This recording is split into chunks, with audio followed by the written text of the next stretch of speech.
All right, good morning, everybody.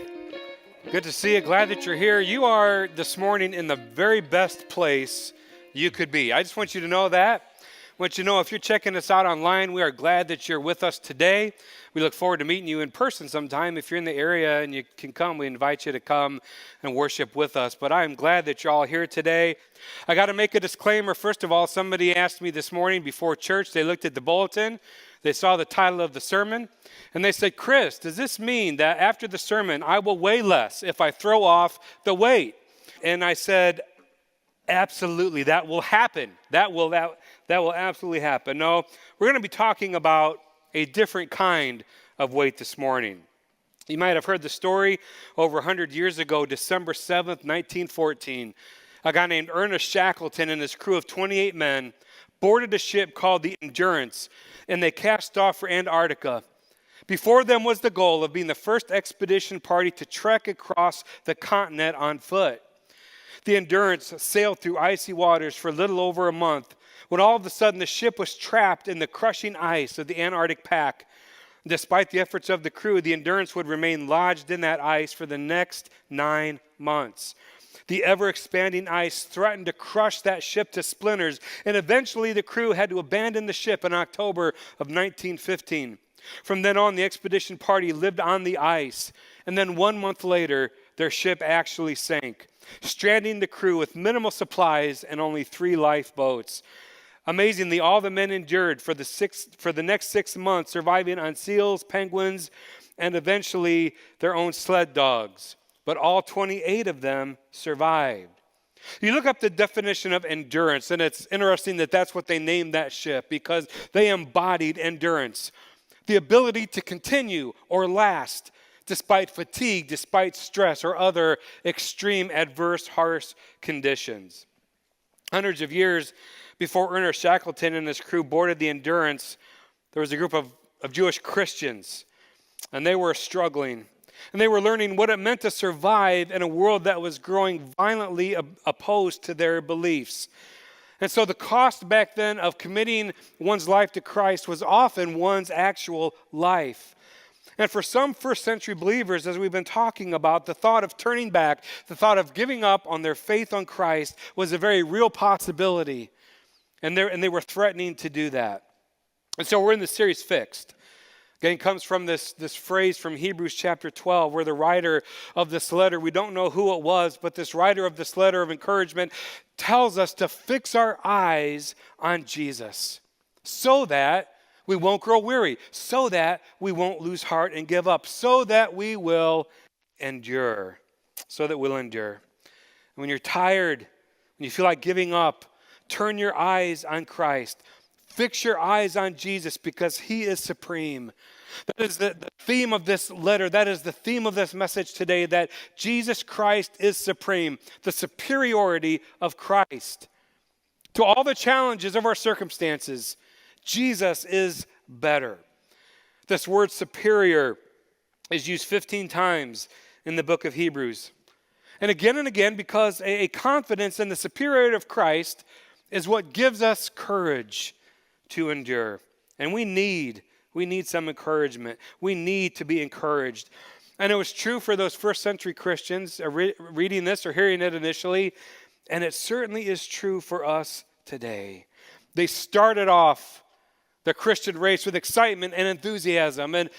And some of us understand what that's like. You became a Christian, and with a burst of excitement and energy, you started off in the Christian life. And then just like those first century Christians, along the way, something might have happened, and it becomes hard. And they were dealing with some persecution and opposition, and the culture around them was ridiculing them for their faith.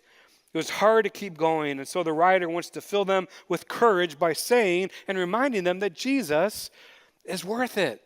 Jesus is worth everything. And you can go through this entire book, the entire letter of Hebrews, and you can make a list and you can see all the things that he talks about that Jesus is better than. The law, traditions, the prophets. All the way back in Hebrews chapter 1, verse 1, it begins with him saying, in the past, In the past, God spoke to our ancestors through the prophets at many times and in various ways, and that was a good thing back then. That was what needed to happen back then. But then he says, in these last days, he has spoken to us by his Son. And then listen, he says, whom he has appointed heir of all things, and through whom he also made the universe.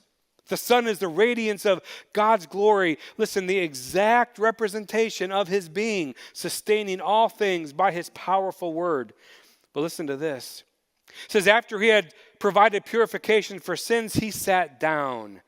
Mission accomplished. He sat down at the right hand of the majesty in heaven. And so he became so much superior to the angels, as the name he has inherited is superior to theirs. Jesus is better. The past was okay, the past was good, but now it's exceedingly, surpassingly better because we have Jesus. Chapter 3, he talks about how Jesus is he's better than Moses. And like we can hear that and we can say, yeah, we know that Jesus is better than Moses, but for them that was a lot to digest. To say that he was better than Moses, that would have been very, very difficult for them to accept because Moses, the ultimate prophet. But he's saying that Jesus is better than Moses because Moses was the servant and Jesus is the master. Says he's better than the angels. He's better than the high priest. He's better than the Levitical system. He's better than the old covenant. And he's better than the suffering and whatever it is that you might be dealing with. He's better than the temptations that you struggle with. He's just better. So fix your eyes on him, and then we can run with perseverance the race marked out for us. Don't quit. So again, we're focusing on just these three verses of chapter 12, the first three verses, and then we're using that sort of as a springboard and to look at what the rest of the letter has to say to us. And I want us to be reminded of what Hebrews 12, 1 through 3 says. I would like us to actually say this together. And so if you would just kind of take a look at the screen and let's just confess this and be reminded of this together. Therefore, since we are surrounded by such a great cloud of witnesses, let us throw off everything that hinders and the sin that so easily entangles, and let us run with perseverance the race marked out for us, fixing our eyes on Jesus, the pioneer and the perfecter of our faith. For the joy set before him, he endured the cross, scorning its shame, and he sat down at the right hand of the throne of God. Consider him who endured such opposition from sinners, so that you will not grow weary and lose heart.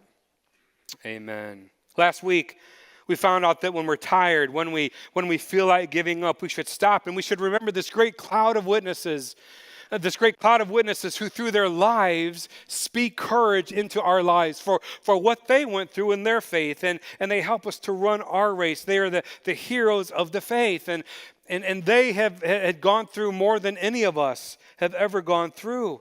But they remind us that we're not the first to deal with whatever it is in our lives, that others have dealt with these things. And we're reminded by these heroes that they have run the race. They have taken their place in this great cloud of witnesses. And so we can be encouraged by that. I'm going to join with other heroes of the faith. And they said, we can do what you can do. We finished the race, and now we pass the baton to you, and it's your turn. The next leg in the race of history is in your hands.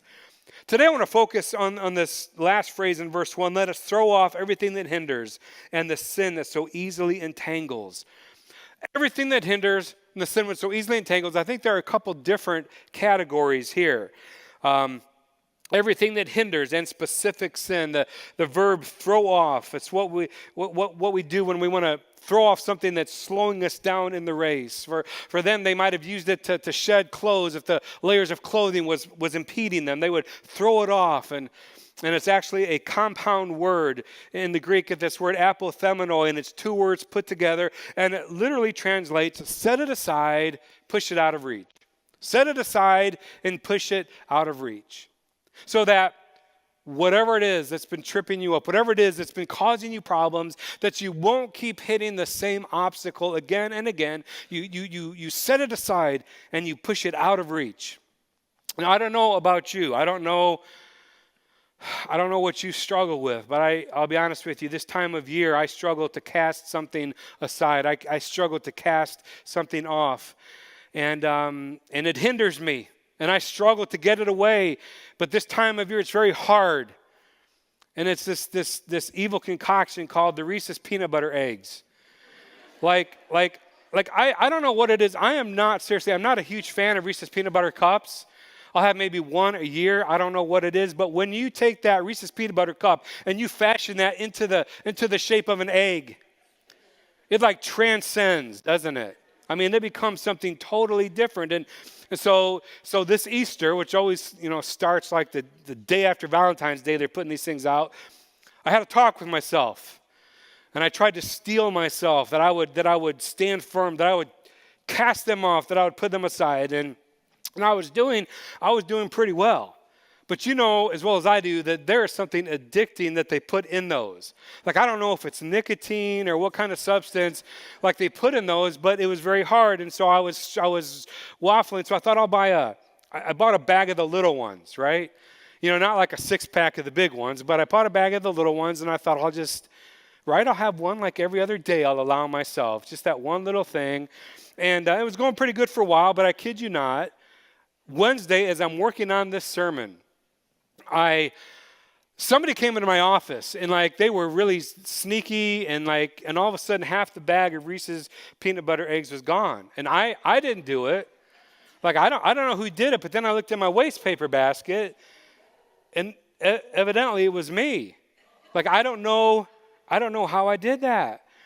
And so I don't know, I've got a hard time. Like, I get tangled up with Reese's peanut butter cups. Like, I don't know what you get tangled up with, but then I decided that I took the bag, put it in a far drawer away, and I'm working on my sermon, and all of a sudden I look down at my hands, and they're opening another one of these things. I don't know how this happened. It just kind of, like, I could not put them aside, and I don't know what it is. But we don't want to keep being tripped up by the same stuff and weighed down by the same things. And so for a lot of us in this life, that's kind of the story. Our Christian life, we haven't made much progress. It's the same stuff, the same sin, the same struggle, the same weight that holds us down. And we have a hard time setting it aside and pushing it away. Now, there are a couple categories that the Hebrew writer talks about. There's everything that hinders, and then a sin which so easily entangles. And this word hinders is actually a noun in the Greek, and it literally means any kind of weight. Any kind of weight. The New Living Translation says, let us strip off every weight that slows us down. And so the idea is that in this race that is long and difficult, there is some weight that we can manage. There's some weight that we can have on our shoulders that we can manage maybe for a lap or two. But then any weight put upon us after that is going to slow us down, and eventually it's going to be more than we can handle. And that's how it is. The longer you carry it, the heavier it feels. So that everything that hinders us just weighs us down. And there are a lot of things that hinder us. It's a kind of a broad term, this word hinder. It's a broad term. It's kind of like the junk drawer approach, right? I know, like at our house, you probably have this junk drawer. Like, our junk drawer has spilled over to the space on top of it. We kind of have a junk area, right? A junk counter and junk drawer. But you know that no matter what it is you can't find, like, it's always worth a look in the junk drawer, right? And so just kind of this catch-all thing. And I think that's kind of what this feeling is with things that hinder us. But I think there are a couple specific to us in our society, just real quickly. I think one of the things that hinders us is just sort of the anxiety and the pressures of life. Stress just slows us down. It weighs us down from running the race that God wants us to run. Jesus talks about it in Matthew 13 in the parable of the sower, though it's really more about the soil. And he says that for some people, there's just these pressures of life which choke out what God is trying to do in our life. It's just the pressures of living in this world. And I mean, some of you Some of you know that. All of us know it at one point or another. Again, when you start your race as a Christian, you don't have this kind of stress and you ran free, but then life started to happen. And the anxiety and the stress. And it's kind of like trying to run a race with a bad case of asthma. You want to do it, you're determined, but how can you run when you can barely breathe? And that's sometimes how the weight makes us feel, the anxiety and the pressures. And it's kind of like the idea of being at the gym and getting like the biggest plate that they have, a 45-pound plate, and putting it on the bar. And somehow it gets on the bar and you can feel overwhelmed. And that's how some of you are feeling even today. Some running the race and somebody handed you a 45-pound weight and said, keep running, but you're overwhelmed. Even right now as we're talking about this, even right now in worship, your mind is maybe on the mortgage that you have to pay and you don't have steady income, you don't know how it's going to happen. Or maybe it's on the biopsy that the test results aren't in yet. Maybe you're thinking about a child that you love and you're watching them self-destruct. Or maybe your mind is on some stuff you just found out about your spouse and you don't know if you can keep on going and running the race. You were doing okay, things were okay, then suddenly you're handed this massive weight and it just stops you in your tracks and you think, how can I go on? For some of us, it's not a big 45-pound weight, but maybe it's just a succession of 5 or 10 pounders, right? At first, they're not a problem. We can handle several of those. But then comes the last straw, the straw that breaks the camel's back, and somebody drops just a 5-pounder on top of you, and you cannot stand under the weight. It's amazing how just an extra little weight can be when you're already worn down. Last summer, I was feeling pretty good about myself. I was working out more regularly because I wanted to get as in as good a shape as I could to go to Haiti. And so I'm at Planet Fitness and I'm doing the chest press. And I had been working out there for a while and I was feeling pretty good about myself, but I kind of felt like I was stuck. And so like I said, I need to ramp this up a little bit. And I know what you're thinking, like, Chris, how much were you lifting? Like, I'm not going to tell you that. So, but I will tell you this, that I decided, I need to increase it by 25 pounds. So I thought every day I'm going to put on 5 extra pounds. So that day I put on 5 extra pounds and did it. It was great. I did it, no problem. Kid you not, 2 days later I get on there, I put on an extra 5-pound weight, could not budge the thing. Could not budge it. Like, yeah, how much was on there? I'm not telling you that. Like, I'm not going there.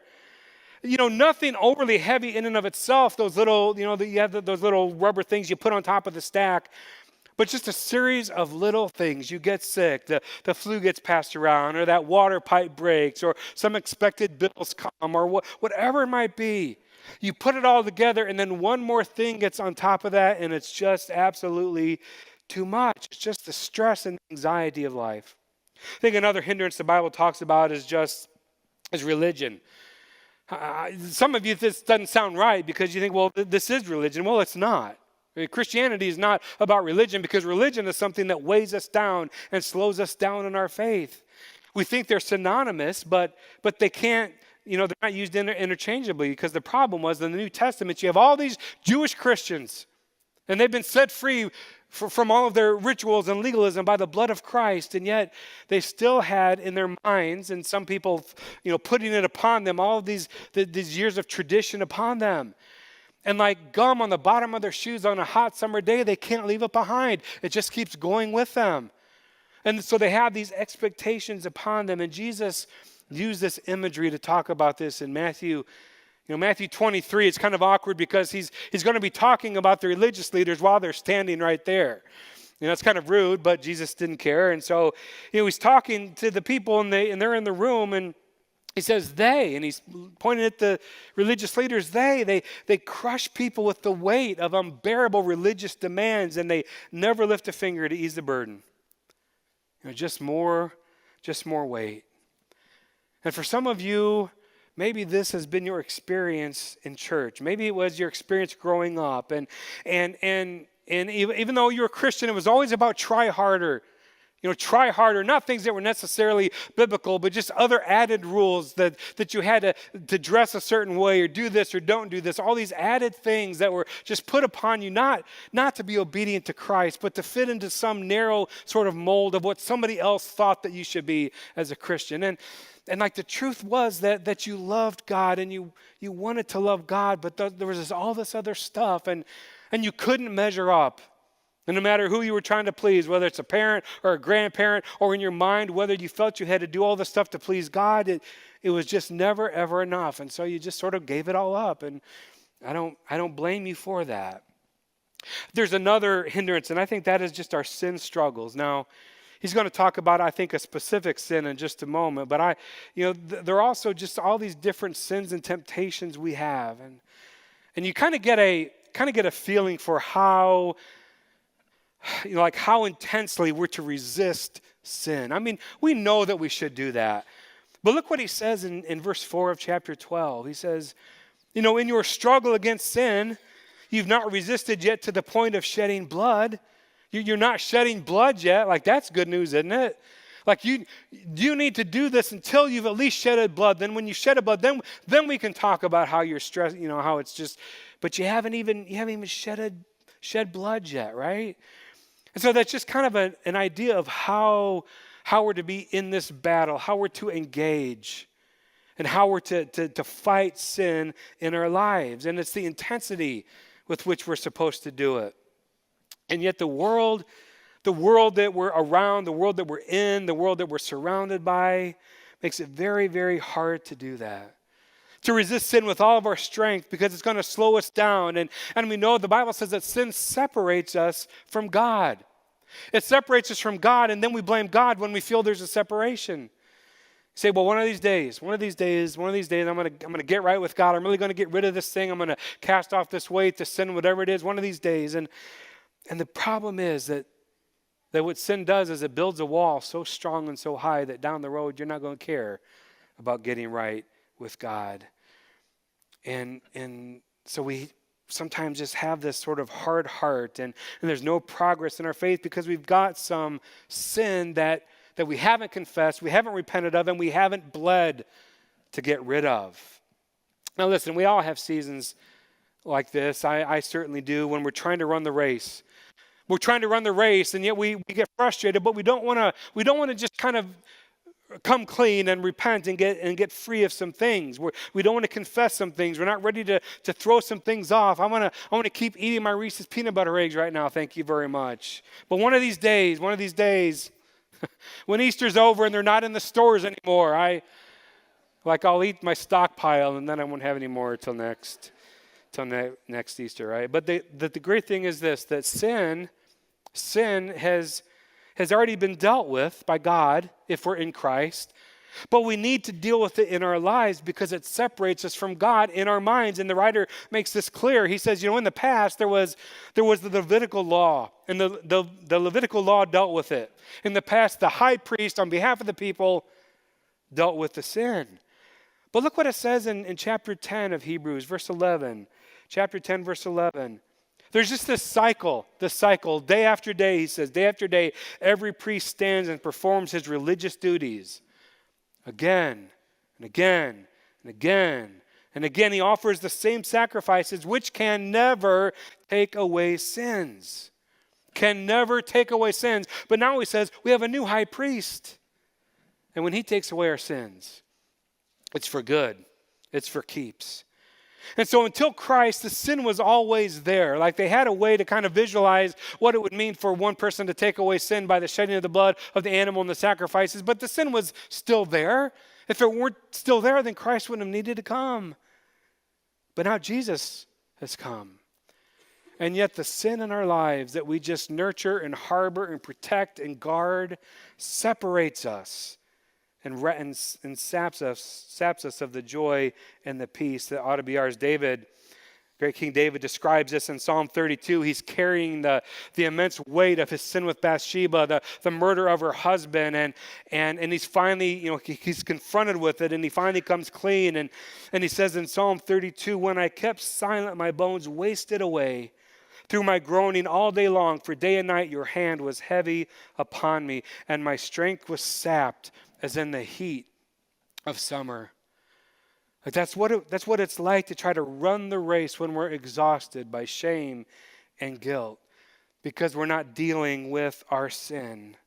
That's the things that hinder, just sort of the junk drawer. All kinds of things could go in there. But then he talks about a specific sin, a sin which so easily entangles us. And there are many people that say, well, I know, it could be lust or it could be pride, sort of the big sins that we think about. But I think in the context of chapter 11, I think the sin that he's talking about here is the sin of just unbelief. It's the sin of not having faith.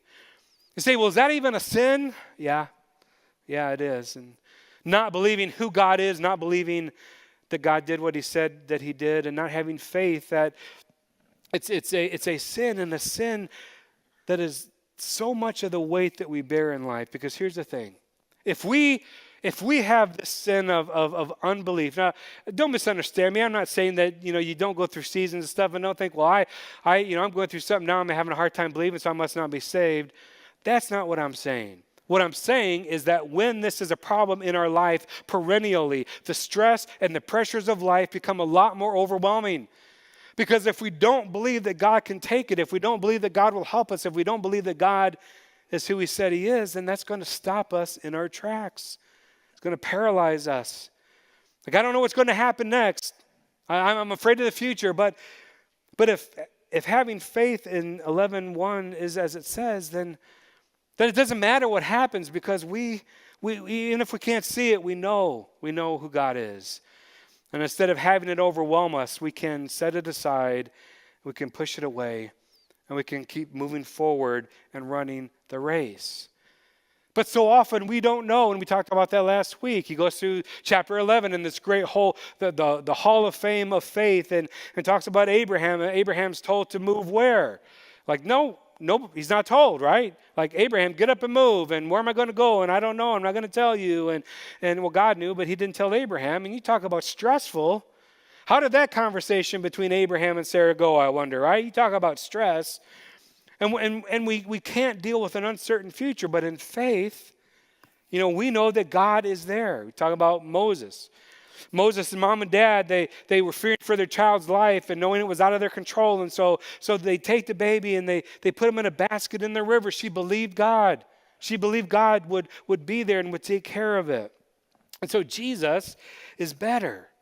He's better than whatever is stressing you out. He's better than your circumstances. He's better than your unreasonable boss.